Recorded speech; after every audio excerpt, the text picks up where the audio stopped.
我係嚟自炮台山循道衛理中學嘅張直升同學。我想問你個問題可唔可以啊？可以啊！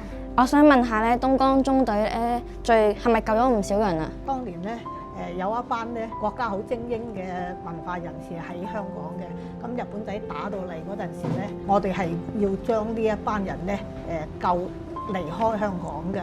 咁呢班文化人咧總共咧就有差唔多80幾人啦。咁但係除咗呢啲文化人之外咧，仲有一啲當時嘅國民政府嘅官員啊、家屬啊，同埋有啲咧日本仔嚟到之後咧捉咗英國政府好多嗰啲軍人啊，佢哋做咗戰俘，咁我哋都救埋呢啲戰俘啊咁樣嘅，咁加加埋埋咧都有成300幾人嘅。多謝你嘅回答。你好，我嚟自炮台山循道衛理中學嘅謝偉傑，我可以問你一啲個問題啊？好啊。我想問下當時東江中隊如何宣傳抗日信息？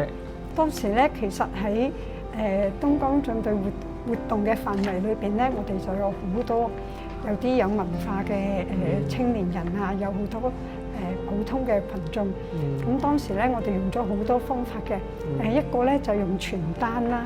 我哋曾經試過半年內咧統計過咧係有7000幾張傳單發過出去嘅，咁啊將啲抗日嘅信息咧印喺啲紙上邊，到處去貼嘅，甚至成架電車上邊貼滿呢啲宣傳嘅傳單，咁亦都有印發一啲抗日嘅信息啊，抗戰嘅理念啊，係發送到去嗰啲日偽軍嗰啲官員工作嘅地方啊，貼喺佢哋嘅辦事處啊，甚至送到去一啲偽軍，即係當時幫日本人嘅一啲官員手上邊，送到佢哋屋企啊咁樣。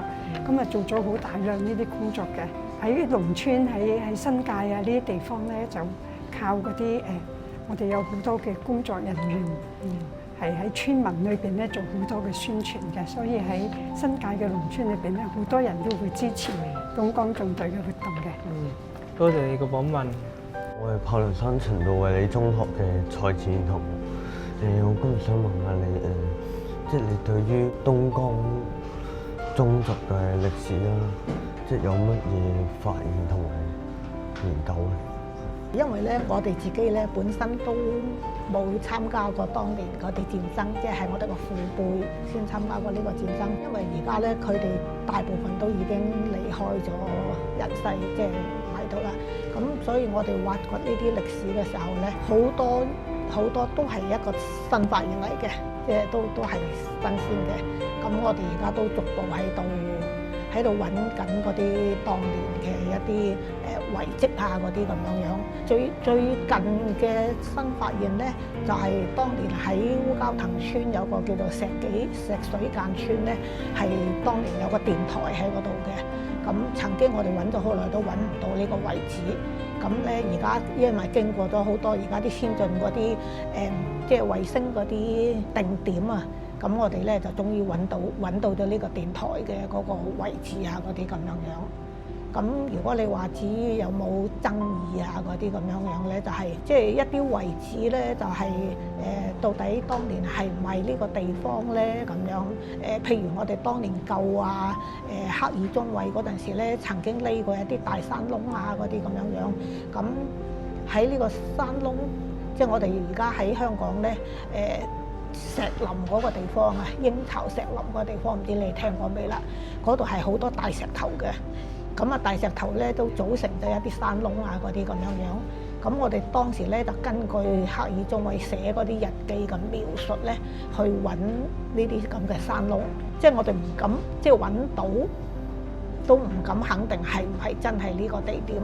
咁所以咧當年克爾中尉個仔咧都跟住我哋咧去揾呢個山窿咧，都不下即係7-8次咁多嘅。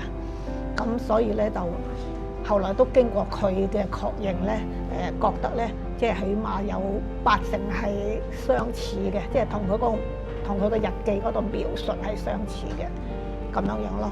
咁但係到底係唔係真係好肯定呢個山窿就係當年佢匿過嘅山窿咧？咁或者以後會唔會有新嘅發現咧？